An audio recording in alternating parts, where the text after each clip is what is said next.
বাড়িতে যখন কেউ গেস্ট আসার থাকে আর কোনো মিষ্টি বাড়িতে না থাকে, তখন আমি ঝটপট করে এইভাবে একটু মিষ্টি বানিয়ে নিই। 1 কাপ চিনি, 1.5 কাপ জল, 3-4টে ছোটো এলাচ ফাটিয়ে দিয়েছি, 1 চামচ গোলাপ জল আর একটুখানি কেশর, এই দিয়ে চিনির সিরাপটা বানিয়ে নিয়েছি। খুব বেশি তারের মতো করার প্রয়োজন নেই, জাস্ট একটু চিপচিপে ভাবটা হলেই হবে, চিনিটা গলে গেলেই হবে।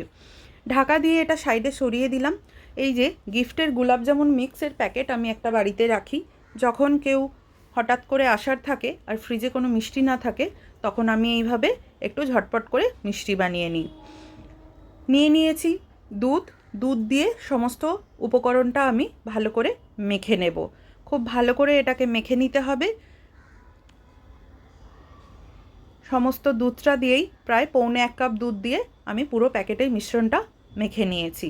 এবার হাতটা ধুয়ে ঘি লাগিয়ে উপকরণটা থেকে ছোট ছোট বলের মতো করে এবং কয়েক রকম শেপ করে মিষ্টিগুলো গড়ে নিতে হবে।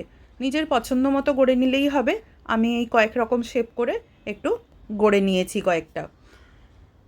গ্যাসের ওপর ফ্রাই প্যান বসিয়ে তার মধ্যে একটু বেশি করে তেল দিয়ে সমস্ত মিষ্টিগুলো আস্তে আস্তে করে আমি ভেজে নেব। তেলটা একদম গরম হলে চলবে না, তেলটা ঠান্ডা তেলের ওপরেই মিষ্টিগুলো দিতে হবে। গ্যাসের ফ্লেমটা থাকবে একদম স্লো। মিষ্টিগুলো নিজে নিজেই প্রথমে ডুবে থাকে, পরে ধীরে ধীরে ভেসে উঠতে থাকে এবং নিজে নিজেই ঘুরে যায়।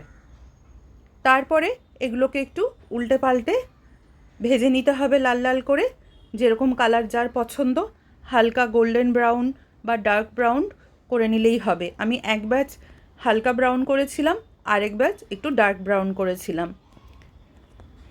দেখো কতখানি তেল বেঁচে গেছে, এ খুব বেশি তেল অ্যাবজর্ব করে না। এবার চিনির শিরাটার মধ্যে, গরম হতে হবে শিরাটা, ওই শিরাটার মধ্যে সমস্ত মিষ্টিগুলো আমি ডুবিয়ে 2-3 ঘন্টা রেখে দিয়েছিলাম। দেখো কত সুন্দরভাবে মিষ্টিগুলো ফুলে উঠেছে, সমস্ত রসটা অ্যাবজর্ব করে নিয়েছে।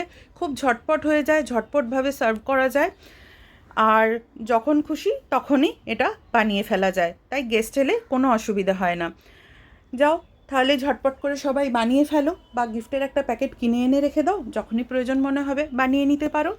এই যে এত রসালো জুসি, ছেলে তো খেয়ে বলল দারুণ।